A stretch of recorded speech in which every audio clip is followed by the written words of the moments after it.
Ten finger channel में आपका स्वागत है। आज हम कक्षा 6 की गणित का प्रश्नावली 3.3 का प्रश्न क्रमांक 5 हल करेंगे। प्रश्न इस प्रकार से, निम्नलिखित में से रिक्त स्थानों में से सबसे छोटा अंक तथा सबसे बड़ा अंक लिखिए जिससे संख्या 3 से विभाज्य हो। तो इसमें ए भाग में हमें संख्या दी है 6, 7, 2, 4 और यहाँ पर है खाली स्थान। तो इसको हम हल करते हैं। और इसके बी भाग की भी हमें संख्या दी है 4, 7, 6, 5 खाली स्थान और 2।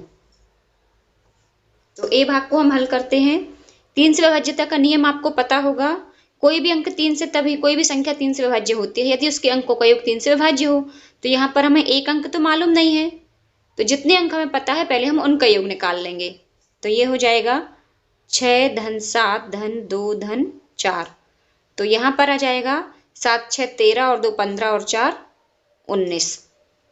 योग आ गया 19।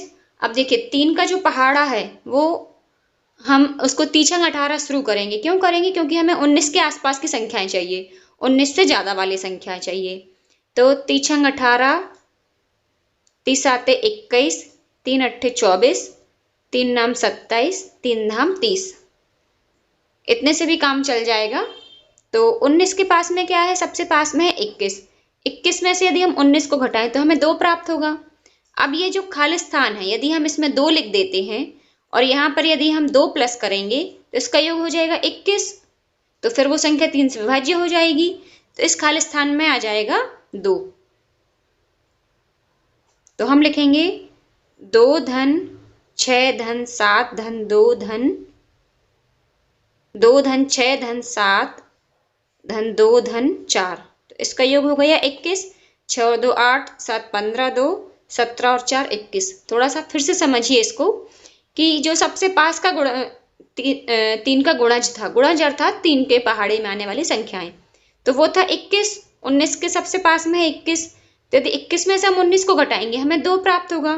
अब यदि इस 2 को हम इस पूरी संख्या में जोड़ दें, क्योंकि ये अंकों का हमने योग किया था, तो संख्या के जो अंक हैं वो है 6 7 2 4 और यहाँ शुरू का अंक मिसिंग है। तो यदि हम यहाँ पर मान लीजिए 2 लिख देते हैं तो इस पूरी संख्या में हम 2 भी जोड़ेंगे। फिर तो संख्या किस प्रकार से हो जाएगी? 2 6 7 4 7 2 4। अब हम इस पूरे अंकों को हम यहाँ पर लिखेंगे और जोड़ेंगे तो हमें योग 21 प्राप्त होगा और 21 तो 3 से विभाज्य है। तो सबसे छोटी संख्या हो जाएगी, हम यहाँ पर आंसर डाल के लिखेंगे 2। अभी हम नीचे आंसर डाल के लिखेंगे 2। अब हम निकालेंगे सबसे बड़ी संख्या। तो सबसे बड़ी संख्या के लिए हमने 3 का पहाड़ा था यहाँ लिख के रखा है। अब मान लीजिए हम लेते हैं 27। तो 27 में से यदि हम 19 माइनस करें, अब आप सोच रहे होंगे 24 में से क्यों नहीं किया? 24 में से करेंगे तो 5 आएगा। 5 से बड़े अंक भी होते हैं। एक अंक की जो एक अंक की संख्या होती है वो 5 से बड़ी भी होती है, 9 तक होती है। तो हम देखते हैं 27 में से 19 जाएंगे तो कितने बचेंगे? यहाँ पर आएगा हमारा 8। और ये 30 में से 19 को घटाएंगे तो यहाँ पर बचेगा 11। अब 11 तो 2 अंकों की संख्या हो जाएगी, इसीलिए हम यहाँ पर लेंगे 8।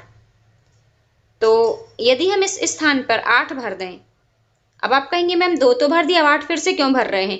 क्योंकि हमसे सबसे बड़ा अंक और सबसे छोटा अंक पूछा है।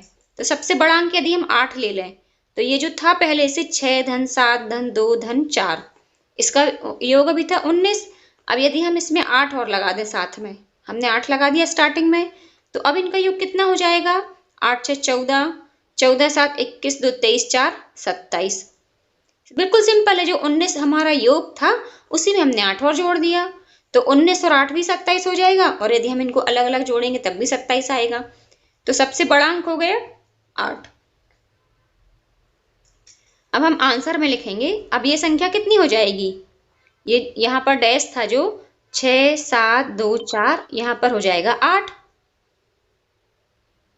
अब ये संख्या हो जाएगी, जो संख्या थी 6 7 2 4, तो यहाँ पर हमने लगा दिया 8। अब संख्या हो जाएगी 8 6 7 2 4। तो अब हम आंसर में लिखेंगे सबसे छोटा अंक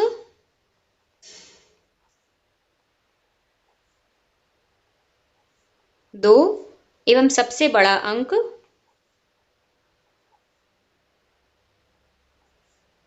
8 होगा। यहाँ पर हमसे प्रश्न में अंक की बात की गई थी, संख्या की बात नहीं की गई थी। तो हम ये आंसर भी अंक में ही लिखेंगे।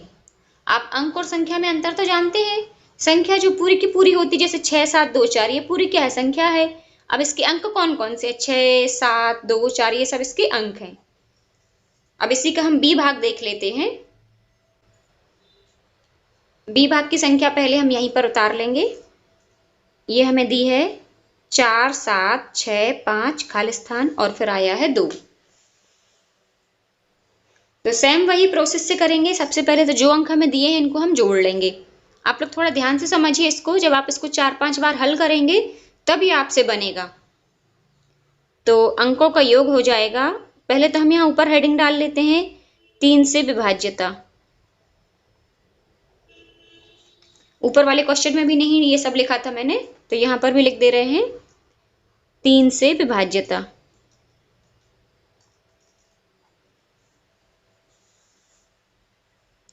तो 3 से विभाज्यता का नियम होता है अंकों का योग 3 से विभाज्य होना चाहिए। तो ये अंक है इसके 4 धन 7 धन 6 धन 5 और कोई भी अंक होगा बीच में, और उसके बाद आया था 2।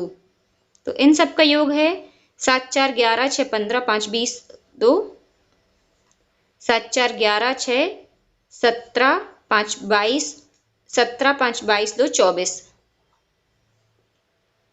7 4 11 6 17 5 22 2 24। अब 3 के पहाड़े में तो 24 आता है, 3 8 24 होता है।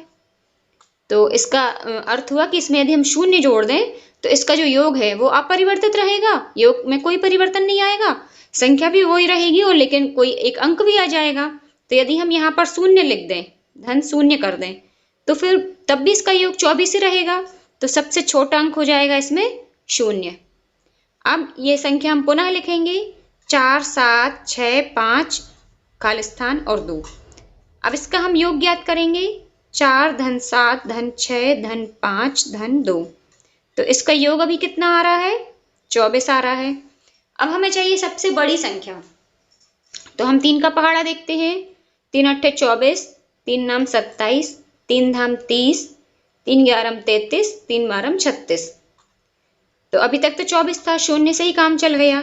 यदि हम 27 लेंगे तो 3 हो जाएगी। बड़ी संख्या 3 से और भी बड़े अंक होते हैं। यदि हम 30 लेंगे तो 6 आ जाएगा। जैसे हम 30 ऋण 24 करें तो 6 अंक प्राप्त होगा। अभी 6 से बड़े भी हम 9 तक जा सकते हैं। तो 33 माइनस 24 करें तो ये आ जाएगा 9। अब यदि हम 36 माइनस 24 करते हैं तो ये तो हमारा हो जाएगा 12। ये 2 अंक हो जाएंगे। तो हमें यहाँ पर अंक 9 ज़्यादा अच्छा रहेगा, क्योंकि एक ही अंक चाहिए, इसलिए हम 9 ले लेंगे। तो सबसे बड़ा अंक हो जाएगा 9। फिर संख्या हो जाएगी 4 धन 7 धन 6 धन 5 धन 9 धन 2। ये जो खाली स्थान था ना यहाँ पर, इसी में हमने 9 भर दिया। तो अब ये योग कितना हो जाएगा, अब ये योग हो जाएगा 33।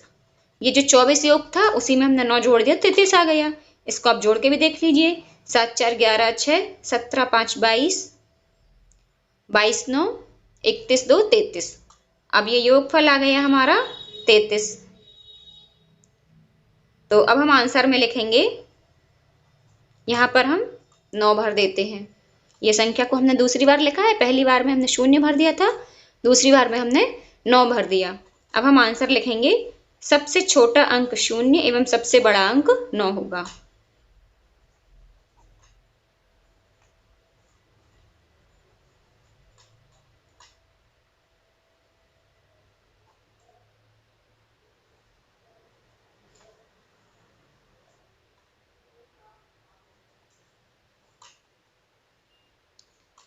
आप लोग को बस ये 3 का पहाड़ा आना चाहिए और आपको इसमें से घटा घटा के देखना है कि हमें कौन सा नंबर लेना ज़्यादा सही रहेगा।